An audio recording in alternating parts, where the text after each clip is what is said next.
Tat. Been 5 years since Maya chose Ethan. 5 years since she stood between two hearts and followed the one that made her feel alive. Their love had survived the chaos of beginnings, the rush, the passion, the fire that burned with promise. They'd moved into a small apartment overlooking the city, with creaky floors and a balcony where they shared coffee every morning. It wasn't perfect, but it was theirs. Ethan built a modest photography studio, while Maya taught art to children. Life wasn't grand, it was ordinary, but filled with small, quiet moments that made her heart full. They didn't have fireworks anymore. They had something better: comfort, the kind that came from knowing someone's habits, their fears, and their late-night silences. But even love, no matter how pure, isn't free from seasons. One rainy evening, Maya sat by the window, watching raindrops slide down the glass. Ethan was late again. He was always busy lately, chasing something new. She understood his passion, but she missed the boy who used to dance with her in storms, who'd show up at her classroom with flowers just because he missed her smile. When he finally came home, drenched and tired, she looked up from her sketchbook. "You forgot your umbrella again," she said softly. He smiled faintly. "You know me." She waited for him to sit with her, to notice the small painting she'd finished. But he just walked past, muttered something about deadlines, and disappeared into his studio. The silence that followed wasn't angry, it was heavy, too, the kind that fills a room when love turns into routine. A week later, she received an invitation to an art exhibition in London. It was a dream come true, but it meant being away for 3 months. When she told Ethan, his reaction wasn't what she expected. 3 months, Maya, that's a lot.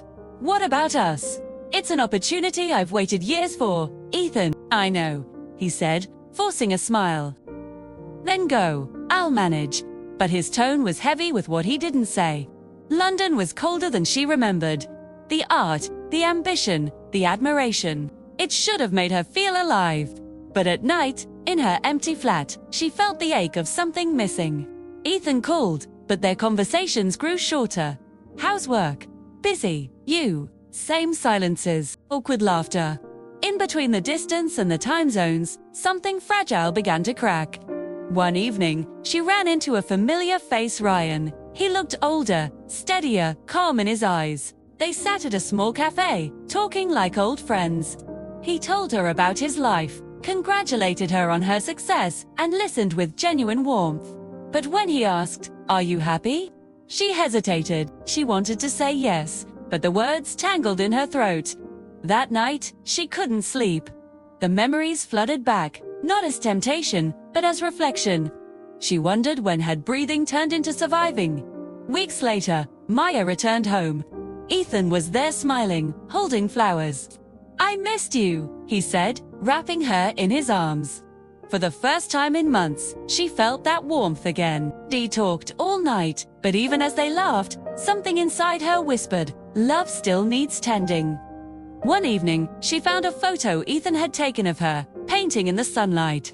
On the back, he had written, "You're the art I never want to lose." She smiled through tears. That's when she realized maybe love doesn't fade. It just forgets how to speak sometimes. So she decided to remind it. That weekend, Maya took Ethan to the lake, where they'd first confessed their love. The sunset painted the water gold.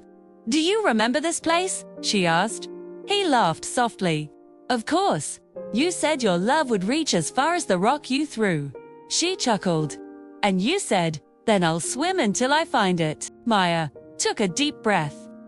"Ethan, I don't want us to just survive love, I want us to live it." He looked at her, eyes glistening. "I know I've been distant. I forgot what happiness looked like. And it's you, standing in front of me." He took her hand. "Then let's find our way back," he whispered, and they did. Slowly, patiently, they began again. They took weekend trips, danced in their kitchen, and rediscovered each other. There were arguments and mistakes, but above all, there was love. Real, imperfect, evolving love. Because true love isn't about who stays during the beautiful moments. It's about who fights to stay during the storm. And as years passed, Maya and Ethan learned that love isn't one grand gesture, Yes, 1,000 small choices to keep choosing each other every single day. If this story touched your heart, don't forget to like, share, and subscribe to Heart Talk Stories, where every love finds its voice and every heart finds its home.